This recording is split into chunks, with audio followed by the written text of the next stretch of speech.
facts and figures, like how exactly it will work.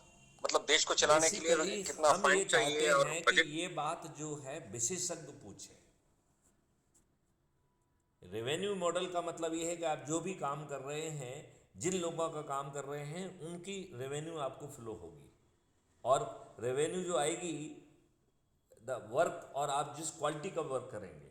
आज वो Lord है, उनको फिक्स तनख्वाह मिल रही है, काम करें चाहे ना करें। आज उन्हें भ्रष्टाचार करने का पैसा मिल रहा है। क्यों मिलना चाहिए भ्रष्टाचार करने का पैसा? आपको ये बात समझ में आई कि नहीं आई? जैसे अज्यूम करिए, यदि मान लो एक शासकीय सेवक जो है आपके यहाँ पे प्लांटेशन कर रहा है, तो केवल उस स्ट्रीट की जहाँ प्लांटेशन हो रहा है उसके लोगों को उसको रेवेन्यू स्ट्रीम देना होगी, और रेवेन्यू स्ट्रीम में आपको मिलने के पहले उसमें चेक होगा कि आपका बिहेवियर कैसा रहा है, आपकी वेशभूषा कैसी रही है, आपका कंडक्ट कैसा रहा है, और क्वालिटी ऑफ वर्क कैसी है। तो जहाँ पर काम हो रहा है वहीं के लोगों को पैसा देना पड़ रहा है। यदि मुख्य रोड पे काम हो रहा है तो ज़्यादा पैसा मुख्य रोड वालों को देना पड़ेगा, साइड लेन वालों को 1/4 या हाफ या उससे भी कम पैसा देने का जो ना प्रावधान हो सकता है। तो we can work out different model कि हाउ द रेवेन्यू। सो अभी हो रहा है कि कहीं का पैसा कहीं खर्च हो रहा है, जिनका पैसा लग रहा है उनको जो ना उसका लाभ ही नहीं मिल रहा है। It will bring the connectivity also. और सबसे बड़ी बात तो है कि आज के शासकीय सेवक अंग्रेजों के कंडक्ट रूल से क्यों गवर्न होना चाहिए, और सरकार उसको और ज़्यादा खराब करती जा रही है कि आप जो ना सेवा से रिटायर होने के बाद जो है ना आप खड़े नहीं हो सकते हैं, आप ये नहीं कर सकते हैं, आप वो नहीं कर सकते। क्यों नहीं कर सकते हैं? ये राजनेता ही सब जो है ना करेंगे, क्रिमिनल्स भी होंगे और सब सब लाभ यही लेंगे। क्यों लेंगे? क्यों लेंगे बताइए मुझे। आपको नहीं लगता है कि शासकीय सेवकों के कंडक्ट में आमूल चूल परिवर्तन करने की जरूरत है? Do you agree with me? Yes और नॉट?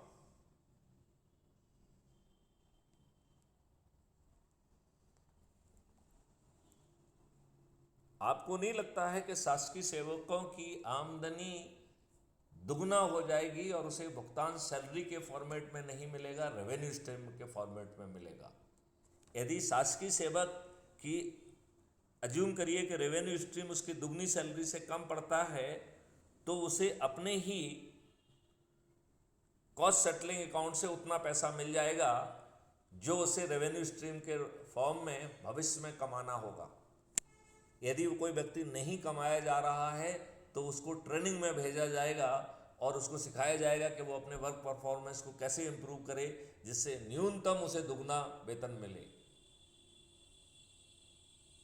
बताइए, सरकार पे जो है ना उसकी मशीनरी का जो है ना वेतन का बोझ भी कम हो गया, और यहाँ पर क्राइम फ्री भारत के रेवेन्यू मॉडल से, रेवेन्यू स्ट्रीम मॉडल से और ट्रांजैक्शन फीस से भारत सरकार के पास 20 गुना ज़्यादा पैसा आ रहा है। फिर जो है भारत सरकार को अपनी जनता से टैक्स क्यों लेना है? क्या प्रॉब्लम है टैक्स फ्री भारत लाने में? कोई प्रॉब्लम नहीं है। लेकिन ये टैक्स फ्री भारत कभी नहीं लाएंगे, क्योंकि इन्हें तो अपोनेंट के हाथ मरोड़ना है, इन्हें तो ईडी का छापा मारना है, इन्हें तो सीबीआई का छापा मारना है, इन्हें तो चीज़ें मैनिपुलेट करना है, इन्हें तो बुलडोजर सेलेक्टिवली चलाना है। हम इसी नियम का प्रावधान क्यों नहीं करते कि इन परिस्थितियों में जो है, और हम बुलडोजर क्यों चलाएं? उस संपत्ति को जो है ना राजसात क्यों नहीं करते हैं? आप बताइए, बुलडोजर चलना चाहिए या राजसात होना चाहिए?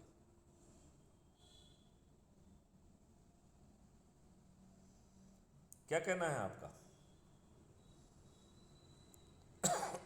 हेलो, आपको अपनी बात का जवाब मिला कि नहीं मिला?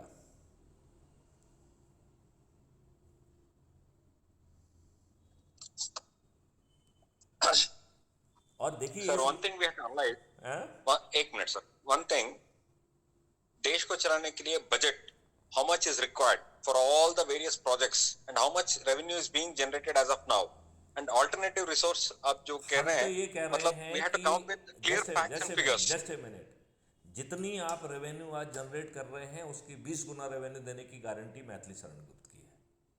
और हम तो आपको जो है ना ये रेवेन्यू बहुत जल्दी देने लगेंगे। आप तो जो है ना उसको बजट को आधा कर रहे हैं। आप ये बताइए, अभी आपके 2% लोग केवल इनकम टैक्स देते हैं।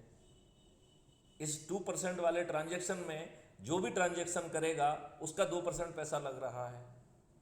यदि मनी जो है एक दिन में 25 हैंड को यदि क्रॉस करती है तो 2% के हिसाब से 50% ऑफ द सर्कुलेटेड मनी वो सब भारत सरकार के पास पहुंच जा रही है। It may be even more than 10 times. And आम आदमी की जिंदगी कितनी आसान होगी बताइए मुझे। उसे टैक्स नहीं देना है, फालतू का कंप्लायंस नहीं करना है, फालतू की चीज़ें नहीं करना है। अभी कितने % लोग हैं जो कि टैक्स छिपाने के लिए जब धंधे करते रहते हैं, ब्लैक मनी करते रहते हैं। भाई इट शुड बी देयर। और सबसे बड़ी बात तो है कि लोगों को पैसे की ज़रूरत नहीं होगी। क्यों? क्योंकि यदि आपके पास पैसा नहीं भी है तब भी आपका कोई काम नहीं रुक रहा है। बच्चों को अपने माता पिता के हैसियत के आधार पर जो है ना शिक्षा के लिए पैसे की ज़रूरत नहीं होगी। हर बच्चा अपने ही डेबिट अकाउंट से पड़ जाएगा जब वो कमाने लगेगा और उसको कमाने के साधन दे दिए जाएंगे। गांव का बच्चा है वो जाके मिट्टी का जो है ना सॉइल के जो है क्या क्या कंपोनेंट है उसको चेक करके हर 3 महीने में रिपोर्ट देगा, उसको पैसा उसको मिलेगा। ऐसी 25 चीज़ें जो है ना हम बच्चों का इनकम बढ़ाने के लिए कर सकते हैं। हमारे पास तो ऐसे फार्मूले हैं जिसमें जो बच्चा जो स्कूल पढ़ने जा रहा है उसकी मिनिमम इनकम हम 1 लाख रुपए कर सकते हैं। What's the problem? प्रॉब्लम हमारे माइंडसेट में है। मैथिली शरण गुप्त को तो किसी में प्रॉब्लम समझ में नहीं आती है। किसानों की आमदनी 5 गुना हो जाएगी, उसे ना मजदूरों को पैसा देना होगा, ना उसे बीज के लिए पैसा देना होगा, ना उसके खेत में जो गौशाला बनेगी उसके लिए पैसा देना होगा, उसके खेत में जो गाय पहुंचेगी उसके लिए उसे पैसा नहीं देना होगा, उसके खेत में जो है 10 फीट गहरी खाई खुदेगी और उसमें परफोरेटेड टाइल्स लगेंगी और ये खाई एक दूसरे से जो है ना जुड़ी रहेंगी और बाद में जाके रेवेन्यू स्ट्रीम से जुड़ेंगी, जिसमें 12 महीने जो है ना पानी के लेवल को मेंटेन किया जाएगा और उससे एक्वाकल्चर किया जाएगा। कितना पानी की रिचार्जिंग होगी। बीच बीच में यही खंतियाँ जो है तालाबों से जोड़ दी जाएंगी, यही खंतियाँ कुएं से जोड़ दी जाएंगी। अधिकतम 5 साल में पानी का स्तर फिर से 8 फीट पे आ जाएगा। और आप यदि जो हार्मफुल केमिकल हैं वो नियम बना दिया जाएगा कि ना वो तो भारतवर्ष में बनाए जा सकते हैं, ना इंपोर्ट किए जा सकते हैं, ना बेचे जा सकते हैं। आप बताइए पानी की लीचिंग से लेके हर प्रॉब्लम से आप बच जाएंगे कि नहीं बच जाएंगे? और हम तो ये कह रहे हैं कि हम कैसे देश में रह रहे हैं जहाँ पे कि प्रतिदिन 50 करोड़ लीटर दूध जो है वो यूरिया से बनाया जा रहा है। आर वी गवर्नड और वी आर नॉट गवर्नड? कैसा देश पैदा कर रहे हैं? और जो लोग ये जो है ना यूरिया का बनाया दूध बेच रहे हैं वो इन पार्टियों को जो है ना पैसे दे रहे हैं। वो जो है ना पैसे देकर जो है ना टिकट ले रहे हैं, वो मंत्री बन रहे हैं, अपने आप को किसान कहते हैं। लज्जा नहीं आती इस देश में किसी को? क्यों लज्जा नहीं आती है?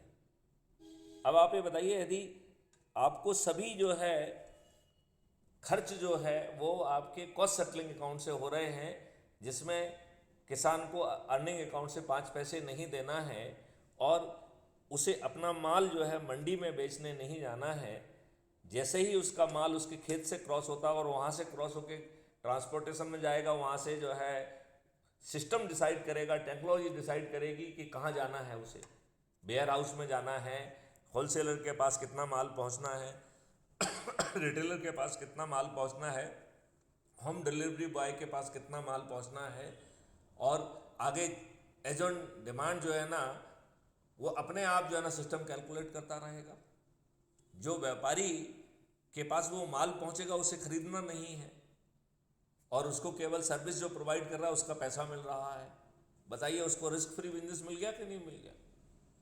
आज जो कंज्यूमर 7 गुना और 8 गुना जो है MSP उसको देने के लिए मजबूर होना पड़ रहा है। यदि टमाटर 10 रुपये किलो पैदा हो रहा है तो आम कंज्यूमर को 60 और 70 रुपये किलो मिल रहा है। कंज्यूमर का कितना भला होगा यदि वही टमाटर उसको अधिकतम 30 रुपये में मिलेगा तो? और जो 10 रुपए किसान को शुरू में मिल जाएंगे और बचे हुए 20 रुपए उसके कॉस्ट सेटलिंग अकाउंट में जाएंगे। गाय जो दूध देगी उसका 1/3 पैसा जो है वो उसके अर्निंग अकाउंट में जाएगा और 2/3 पैसा कॉस्ट सेटलिंग अकाउंट में जाएगा। जो शहद होगा उसमें 1/3 पैसा जो है वो किसान के अर्निंग अकाउंट में जाएगा। किसान की आमदनी 5 गुने से भी ज़्यादा हो जाएगी। इसमें कोई बहुत रॉकेट साइंस की बात कर रहा हूँ मैं क्या? और जो लोग मजदूर वगैरह वहाँ पहुँचेंगे उनको ट्रेन देके टूल्स देके आप भेजेंगे, 140 करोड़ लोग भारत के लिए कम पड़ जाएंगे and they will be perfectly aligned. आपका हर सिस्टम जो है ना टॉप ऑफ द एफिशिएंसी पे काम करेगा, चाहे वो ट्रेन हो चाहे वो ट्रक्स हो, it will be fill to the optimum और किसी का पहिया नहीं रुकेगा। तो जो भी रिसोर्सेज हमारे पास हैं वो राउंड द क्लॉक जो है ना आपकी इकोनॉमी को काम करेंगे।